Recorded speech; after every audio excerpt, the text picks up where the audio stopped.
So, ladies and gentlemen, this guy was not only a leader of the Montreal Canadiens, but he turned into a money player for the Habs from about 1966 to 1975.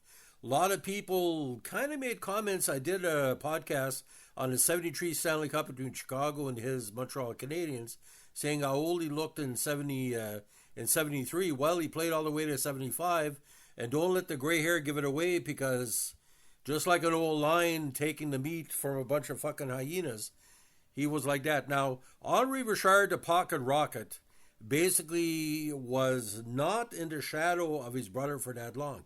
When Maurice retired in 1960, he and Jean Beliveau led the double dynasty. Well, you might as well call it a triple dynasty, from the mid '60s to the mid 1970s.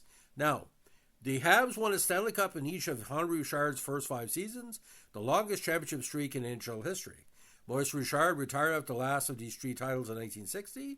However, even before that, Henri Richard was recognized as a star in his own right. In '58, he was named to the first All-Star team, and in '59, he was named to the second All-Star NHL squad. He was also named to the second All-Star team in '61 and '63. This is where it gets kind of freaky. Between 1966 and 1973, he was a killer in the Stanley Cup playoffs in the finals. In 1966, he scored a Stanley Cup clinching goal at the 2:20 mark of the first overtime of Game 6 in the '66 Stanley Cup Finals against the Red Wings, when a pass bounced off of Henri's body into the net, while Detroit's goalie Roger Crozier, who won the Conn Smythe that year, was still sprawled out in the ice. The goal was allowed to count. Now, in the '71 Stanley Cup Finals, in the integral Game 2 against Boston, where Montreal was behind 5-1, he scored a late goal in the second period, which led to a 7-5 comeback. Well, here it gets really freaky. After Al McNeil had benched him earlier in the season, and when he called Al McNeil incompetent, he played probably one of the greatest single games in his career.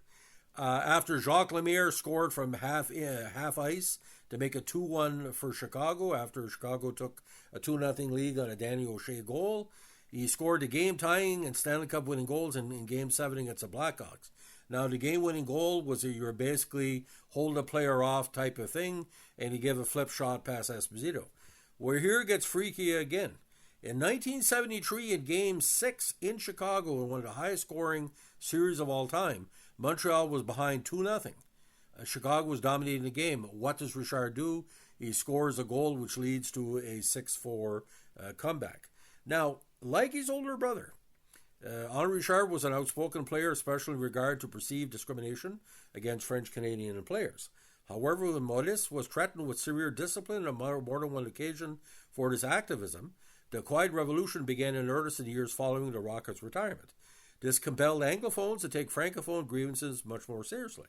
Now, the '71 final was a particularly controversial moment for Richard, again, as he was benched in Game 5 after accusing coach Al McNeil of discriminating against French-speaking players on the team in an interview. We got to understand, Chicago was leading the series 2-0. The critical Game 5, they needed him, and McNeil benched him. The accusation resulted in McNeil getting death threats, the former Hab, of course, and requiring a bodyguard for him and his family during Game 7. Now, there were some allegations that the Quebec Mafia was going to knock off McNeil before that contest, but I don't think he's coaching one in that series. I think Henri Richard and Jacques Lemaire's third game heroics did it. Now, Henri Richard not only called him incompetent, he called him the worst coach I ever played for, and he should know he played with a lot of coaches. Despite winning the Stanley Cup, McNeil was demoted to coaching the Canadiens junior hockey team, the Nova Scotia Voyageurs, while after captain Jean Beliveau retired, Henri was promoted to team captain when Scotty Bowman took over away from St. Louis. McNeil and Richard later reconciled. Now, when he served as captain of the Habs in '71 until his retirement in '75, after his team was eliminated in the playoffs by the Sabres, and of course the '74-'75 season, he took a massive bleeder in a key contest, and he was bleeding like a stuck pig. A lot of people thought that was going to be it because obviously he's small frame, but playing with Guy Lafleur and mentoring Guy really benefited the Habs in the future. Now, he eventually became the 9th player to reach 1,000 career points, with 358 goals and 688 assists in 1,256 games. His 1,256 regular season contests played in the Habs uniform are a franchise record. Now, his iconic number 16, it's like this. Magic numbers were there. Henri won the Stanley Cup 11 times as a player, the most in NHL history, in 18 campaigns. Only one other athlete in North American professional sports has achieved winning 11 championships in his respective league, which was Bill Russell of the NBA's Boston Celtics. Henri also scored 2 Stanley Cup winning goals in 66 and 71, one of 5 players to have done so. So this is how it worked, ladies and gentlemen. If you could stop Lemaire, you couldn't stop Beliveau. If you could stop Beliveau, Mahovlich would score. If Mahovlich didn't score, it was Henri Richard. Now let's put this in perspective, ladies and gentlemen. Tom Brady, he's still well behind Henri Richard. LeBron James, well behind. Michael Jordan, well behind. 11 Stanley Cup championships in 3 different dynasties. It's important to say that Bill Russell is the only thing it can compare. So when the Americans talk about great championship players, you don't compare Henri Richard, because a lot of those seasons, Montreal could have won the Stanley Cup, but just bad luck, and especially in 67 against Toronto, could have been 13-14 cups. Now, he always wore number 16, which was retired on December 10, 75, by the Habs in his honor. He insisted that the proceeds from his jersey retirement might be donated towards the construction of a gym for an orphanage. Elected to the Hockey Hall of Fame in 1979, and in 98, he was ranked number 29 on the Hockey News list of the 100 greatest hockey players. He later served as ambassador for the Canadiens organization. In 2015, unfortunately, it was announced that Richard had been diagnosed with Alzheimer's disease.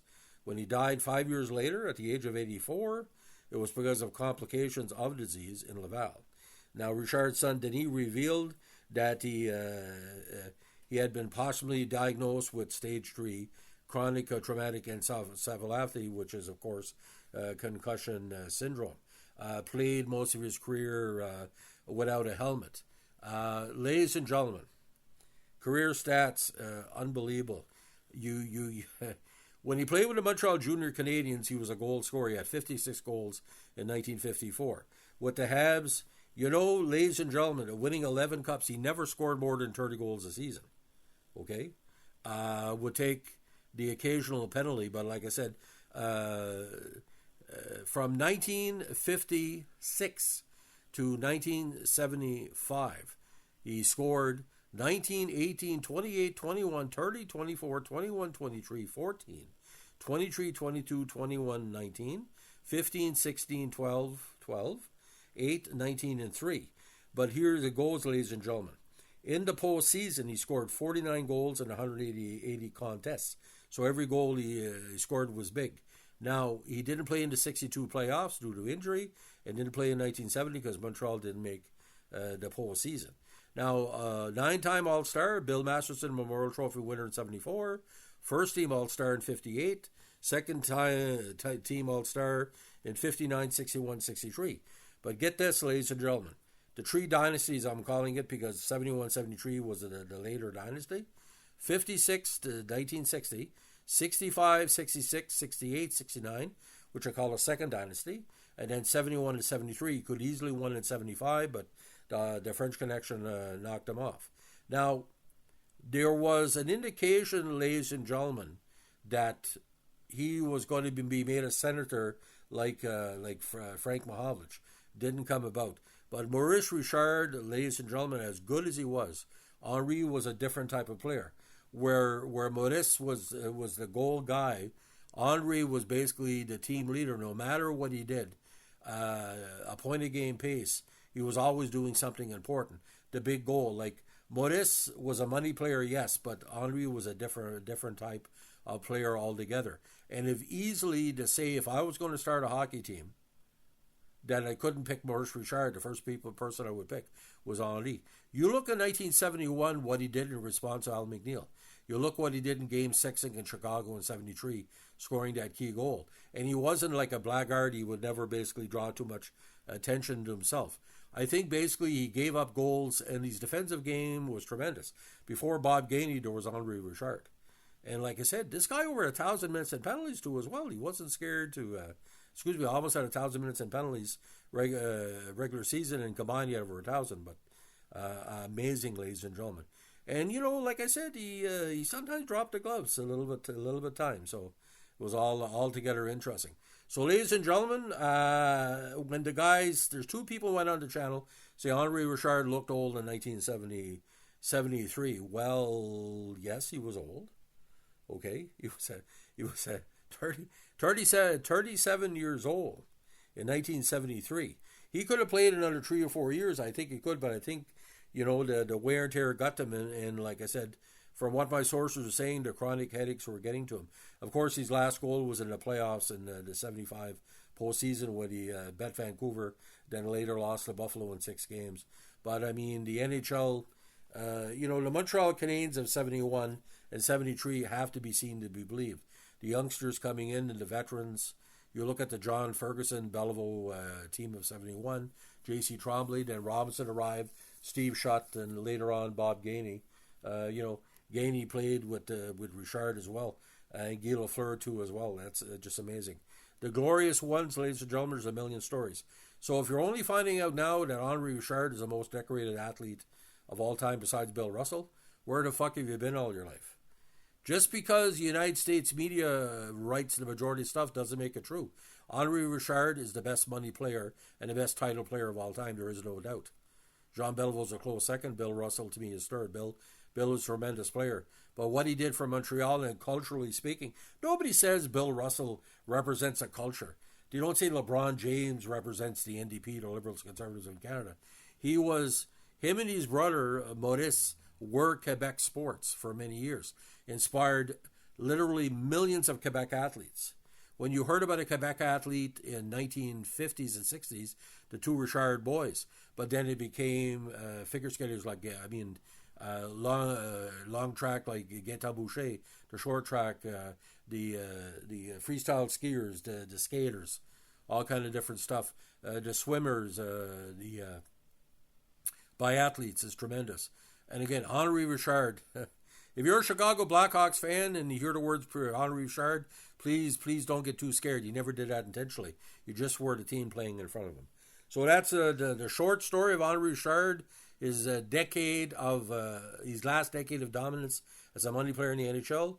If you like what you're doing here with our Montreal Canadiens podcast, let us know in a like, comment, subscribe, or share. Bye.